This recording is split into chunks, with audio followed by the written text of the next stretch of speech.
Assalamualaikum warahmatullahi wabarakatuh. Salam sejahtera untuk kita semua. Hari ini CPB bakal mengulas berita di hari Senin tanggal 5 Juli 2021.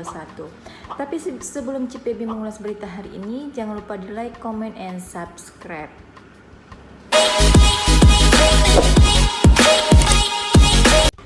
Berita utama hari ini ada kasus COVID-19 meningkat. Apa upaya Satgas? Angka kasus COVID-19 di Kabupaten Bengkulu Tengah terus bertambah. Seiring dengan keluarnya hasil swab PCR dari Laboratorium Provinsi Bengkulu, tidak hanya menyerang warga, namun juga memapar sejumlah aparatur sipil negara.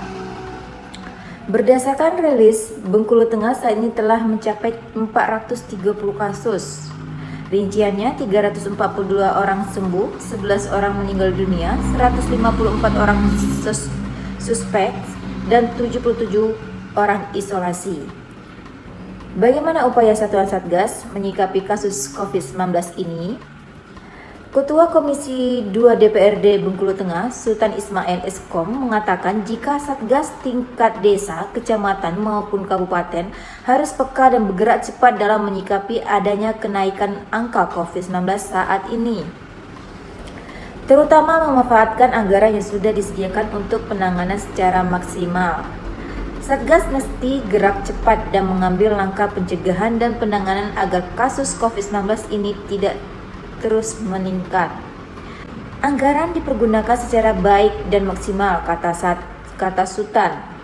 Sementara Sekretaris Satgas COVID-19 Bengkulu Tengah, Samsul Bahari, SPDMM, mengatakan atas kondisi ini pihaknya sudah memperhatikan pemberlakuan pembatasan kegiatan masyarakat di tingkat desa. Di antaranya pembatasan warga yang berkerumun dalam suatu kegiatan. Di samping itu, memperketat protokol kesehatan. Kita memperhatikan PPKM di tingkat desa. Kegiatan diperbolehkan namun ada pembatasan. Orang yang mengikuti atau menghadiri, termasuk pesta pernikahan, dibuatkan dalam beberapa sesi untuk undangan yang hadir. Besok atau hari kemarin kami akan merapat lagi mengenai hal ini, pungkas Samsul. Itulah berita utama kita hari ini yang masih juga masalah tentang penambahan COVID-19.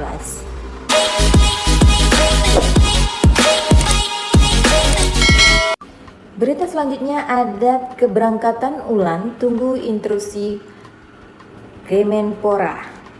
Ulan Alpiani, siswa SMA Negeri 1 Bengkulu Tengah yang lolos seleksi anggota Paskibraka Nasional, menunggu jadwal keberangkatan ke Jakarta.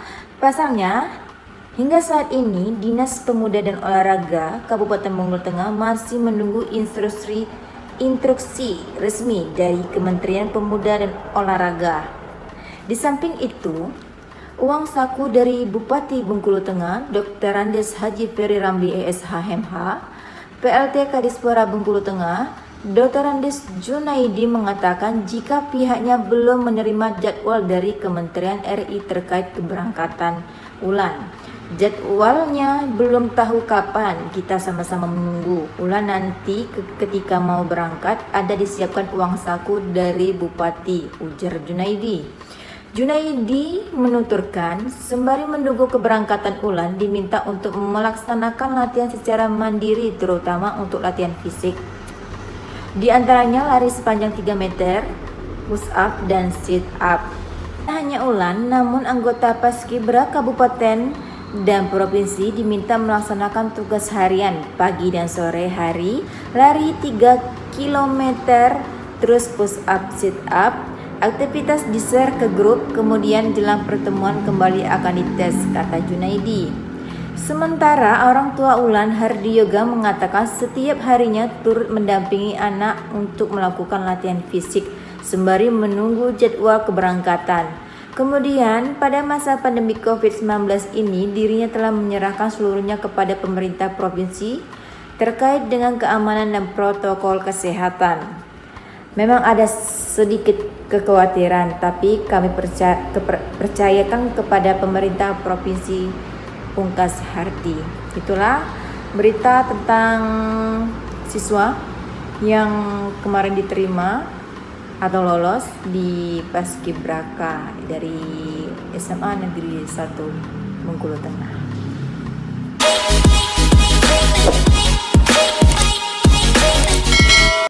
Berita selanjutnya ada kamar isolasi nyaris penuh.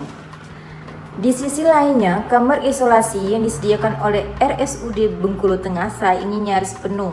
Dari total 10 kamar yang tersedia, 6 kamar sudah terisi oleh pasien COVID-19 yang sedang menjalani tahap penyembuhan. RSUD Bengkulu Tengah, Dr. Listi Karini Hilen Widyastuti mengatakan jika terdapat 4 kamar yang masih kosong. Beberapa waktu lalu, kami merawat 8 pasien positif COVID-19. Sudah pulang 2 orang, kami pastikan daya tampung akan cukup. Saat ini masih menyisakan 4 kamar, kata Hilen.